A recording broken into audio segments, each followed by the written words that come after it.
আমি তো বললাম আপনি আমাকে প্রশ্ন করতেছেন কোন ডিস্ট্রিক্টে হয়নি, আপনি আমাকে সেই ডিস্ট্রিক্টের নামটা বলেন। রংপুর, খুলনা, আমি সম্পত্তি বলতে কোথায় বলছেন? কোন ডিস্ট্রিক্টে মুসলিমের উপরে হয় নাই? শেখ হাসিনা প্রেসিডেন্ট ছিল, প্রধানমন্ত্রী ছিল, উনি কি মুসলিম না হিন্দু? মুসলিম না। উনি অন্যায় করছে, ওনারে বের করে দিলে সমস্যা নাই, কিন্তু একজন হিন্দু অন্যায় করলে ওরা বের করে দিলে সমস্যা। আপনাদের সাইনবোর্ডটাই আগে হচ্ছে, সাইনবোর্ডটা পাল্টান। সাইনবোর্ডের মধ্যে লেখা আছে হিন্দু বৌদ্ধ খ্রিস্টান ঐক্য পরিষদ। কেন রে ভাই, আমরা কি দোষ করলাম? আমরা তোমাদের ভাই না? আমরা তোমাদের ভাই না? এটা হওয়ার দরকার ছিল হিন্দু বৌদ্ধ খ্রিস্টান মুসলিম ঐক্য পরিষদ। তাইলে হয়তো 18 কোটি ভাই ভাই গলায় মিলাইতাম। আপনি আমার সাইনবোর্ডের মধ্যেই মাইনাস করে দিলেন। আবার আয়া এখানে বলতেছেন সংখ্যালঘু। এখন তো সংখ্যালঘু তিনজন একসাথে হইয়া, আপনি তিনটে ধর্ম একসাথে হইয়া আপনি আমাকে মাইনাস করে দিলেন, মুসলিম মাইনাস করে দিলেন। এখন সংখ্যালঘু কে হইলো? এখানে এখানে যতজন আছে বেশিরভাগ লোকই আপনার প্রেসে কাজ করেন, এডুকেটেড পারসন। এর সিম্পল কোশ্চেন, আপনার সাইনবোর্ডটা দেখেন। এখন বাংলাদেশে স্বাধীনতা আছে, তার মানে আপনি যা খুশি বইলা যাবেন, যা খুশি বইলা যাবেন। এই স্বাধীনতার জন্য আমরা কষ্ট করি নাই, আমরা আমরা লড়াই করি নাই, হাজারটা ভিডিও নাই। কয়জন সংখ্যালঘুর উপরে নির্যাতন হয়েছে দেখান তো। 100 জন, 1000 জন মুসলিমেরা বাইর করে দেওয়া হয়েছে, সবগুলো আওয়ামী লীগের এমপি মন্ত্রী। আমি নাম ধরে ধরে বলতে পারবো, ঠিক আছে?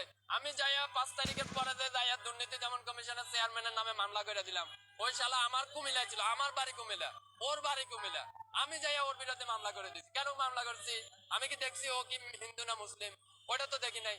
দেখছি সে অন্যায় করছে, 11,000 লাখ কোটি টাকা আমার দেশ থেকে পাচার হয়েছে, এর জন্য সে দায়।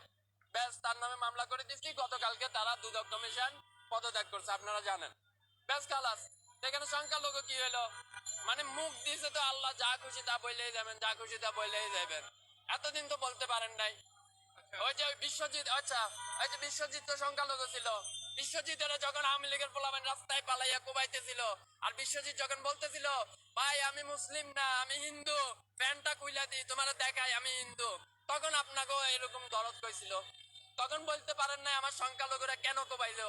তখন তো বলেন নাই। কেননা তখন আপনার মা ছিল শেখ হাসিনা, তার পোলারা হচ্ছে কোবাইছে, এর লাগে আপনি কিছু বলতে পারেন নাই। বিশ্বজিতের ঘটনাটা সারা ওয়ার্ল্ডে কে দেখে নাই? কে দেখে নাই? কে দেখে নাই? প্রেসে কাজ করে, জেনারেলি রাস্তায় থাকে, একজন এডুকেটেড পারসন, কে জানে না? Everyone know that.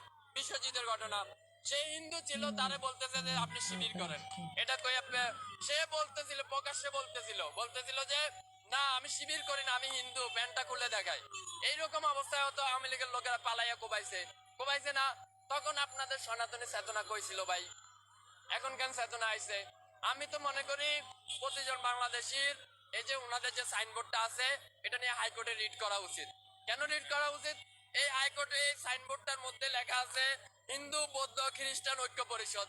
আরে ভাই, 18 কোটি দেশের মধ্যে আমরাও তো মুসলিম, আমরাও তো তোমার ভাই। তুমি আমারে মাইনাস করে দিলা। এটা কোন ধরনের আবেগ হইলো? কোন ধরনের ভালোবাসা হইলো? এইভাবে করে তুমি ঐক্য করতে পারবে? আচ্ছা ঐক্য মানে কি? What is the meaning of the ঐক্য? ঐক্য মানে কি? Unity, right? তো ইউনিটি আপনি তিনটা ধর্মের রিলিজিয়ন একসাথে নিয়ে আসলেন, আরেকটারে মাইনাস করলেন। What is that kind of unity? এটা কেমন ইউনিটি হইলো ভাই? আপনি যেটা মেজর পাচ্ছেন ওইটারে মাইনাস করে দিচ্ছেন আর বলতেছেন ইউনিটি। এই যে লোকগুলো আইছে না, এটা ভাইরাল হওয়ার জন্য আইছে, আর কোনো নাথিং এলস দেয়ার, আর কোনো কিছুই না। কিন্তু আমরা এইসব পালসাল বলি না। কেন বলি না?